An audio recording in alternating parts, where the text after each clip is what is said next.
yang tang shi sur ban yo ya pi ha jing im ba i ngam la moder hatu vila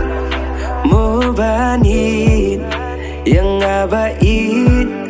tang shi sur ya pi ban yo ha jing im ba in ngam la mundur yang api ai ka jing ngen jing sung men sim ka kun shadam ya pi bandu na jing im kanong ngada shabding hang api lan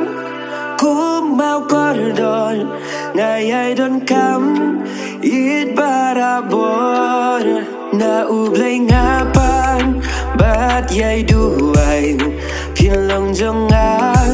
hadu baway adul shibun ki daw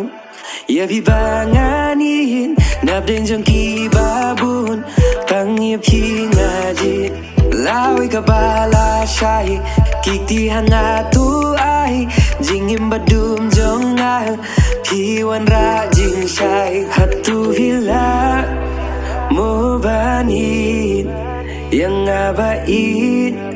tang shi sur ya piwan yo ha jingim bain ngam la mundur hatola pi mawi man enanga ta shi sur enanga ta jing long ben thaba da jing et ban la no kwak ser no kwa rupa no em kam ki paila ki mar kordor hanga no shong dor hanga em kam de tam ka akor ya the nanga hade kano la pin et nanga tang shi sur nu kwa kadur nu kwa kasur kwa jing et ba shi sur jing et ba shi sur kuba watching I na nga shaway wataba hakirang pertay watare ruma kuba hakka sa pertay tang mapi marway nu kwa ya nu jorna pi berkai katim ban yo i babu diangan dei tang mapi la pi dom bin ne dai ning ngaken jaya pi man kasni nakala shay nu la malpa tang bakar men yai sapi en ngan long jong pi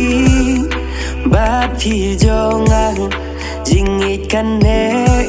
baro shirtang hatu pila muban yang tang shi sur ban yo ya pi ha jing im ba i ngam la moder